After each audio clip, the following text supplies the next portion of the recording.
How you doing? I'm doing good. I'm still in North Carolina, and things are rocking and rolling. I'll be back in Los Angeles in 2 days. Nice. All right, we are on Dig. When we last left Dig, we were talking about the soundtrack, the score of this Yeah, that came about because that's an important part of this movie, isn't it? it is. I was actually just talking about it, and I think one of the things for me is I come from a music background, and just a big music junkie as much as I'm a cinephile. I'm on the same side, being a music geek as well. And to be honest, I kind of miss uh, the way that these type of films used to have music in them. I don't really know what happened in the last 10, 15 years and why became kind of out of vogue to create a cool pop soundtrack when you're making a movie, sort of kiss kiss bang bang style movie. I don't really understand. But I definitely, from the beginning, I had a soundtrack. I did a playlist, and my brother-in-law helped me actually. We tried to get as many tracks as we could. I have a pretty eclectic taste, as you could tell from the score and the soundtrack. There are a couple that we didn't get, but we got pretty close. We got a lot of them that I wanted. I think that in a movie like this, especially smaller film, a suspense film, you want to have a additional layer of sort of storytelling, and I think that needle drops are really helpful for that. They really are, and especially if you use them correctly. And none of the songs here are on the nose at all to what's going on, particularly. Some of them have a wink, wink towards what the scene work is, what the themes are. But to me, it is I like the fifth character in the film, and I think it also shows sort of the rise and the fall, and then the rise again in the picture. A lot of the music is, I think, heavily influenced by our two main leads in the film, Thomas and Emil. Thomas's character is obviously super old school. He's sort of a throwback to the Robert Mitchums, the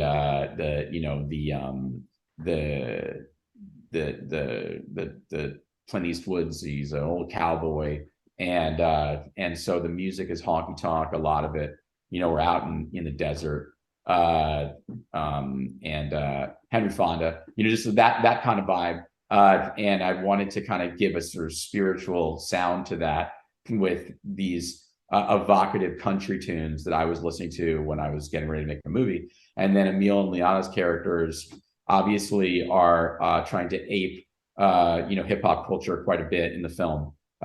She's got her ghost gun, which is a pretty popular sort of accoutrement of sort of wannabe gangsters.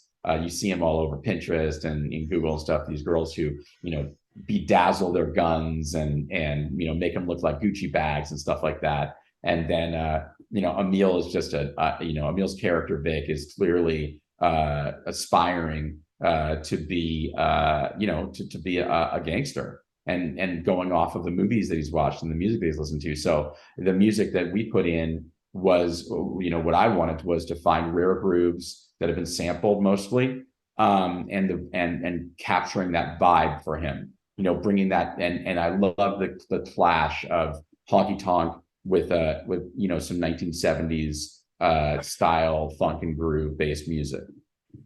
I had a friend from Houston, Texas. I was there for 3 weeks, walking on the honky tonk scene of things. It was very interesting with Johnny Flagstaff, and that immediately brought me back to that, and that's why I thought that part was cool. And I think being rock, effective every day, it just makes sense to me. Talk about what it was like, father and daughter working together, and then actor and new actor working together, being related. That's got to be interesting from your perspective. Yeah, I will say that Thomas and Harlow are like extended family to me at this point. I've worked with Thomas quite a bit, and Harlow's wonderful young actress, so talented. And I think that working with them together was a gift. Not every family member who acts together acts well. Actually, quite a few of them don't act very well together, and they don't understand how to put their sort of intimate relationships on camera, and they put a lot of walls up. And I think that Harlow's a very uninhibited actress for her age, and Thomas is, of course, always very raw. It's part of his performance style, and it's part of the way that he learned how to act as a student of drama. One of the things that people don't really realize about Thomas is that he is a consummate student of acting, and has still takes classes, has taken classes for years since he began, and really takes it seriously, the craft. So I think that obviously Harlow is being passed down on both sides of her lineage, in the importance of being bare as a performer.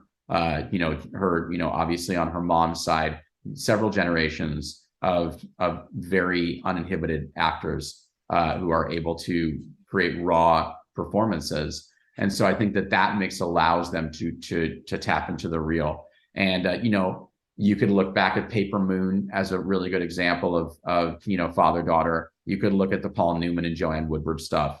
But aside from that, I don't really know a lot of other family acting stuff that I've seen that felt as real as what they got to here. Give us a small synopsis for the audience, because it's indie films are having a hard time getting that traction these days, whether they're lucky enough to go to the theaters, whether they're lucky enough to have people go see it in the theaters. And as I've been going cross country, I've been in like 84 cities in 14 states. I think you have a sound over here. You have a sound coming in there. So yeah. Go on. That's really, really important at that aspect of it, isn't it? Yeah. What I would say is this is a specific kind of indie film that fits into the genre space, but is not a traditional, just sort of straightforward genre film. And so sometimes it's harder for people to grasp, what you're going for, at least nowadays, because, I think there's a lot of brackets these days of like, it's either this film or that film or this film or that film, unless you're talking about sort of very established filmmakers. And so it gets harder and harder to not only make them, but to have audiences and critics understand, what they're watching, because it's not 1993 anymore. And there's not 85 movies coming out that have a sense of humor and a sense of drama and understanding the brutality of life. But the reality is we live in a very different world than we lived 3 years ago.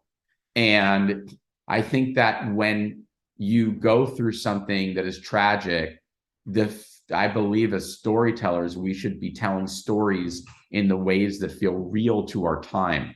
And so I think our time is much closer, to the early 70s in terms of filmmaking because of Vietnam. And I believe that, COVID was our great war, at least at the moment. We all lived with it together. We all had really hard times. There are still people that are not only health recovering, but financially recovering. Our country is recovering. And I think that, if you look back at the films of the late 40s and the films of the early 70s, you'll see the themes and the style and execution similar to films like Dig, where, it is people who are in trial of life.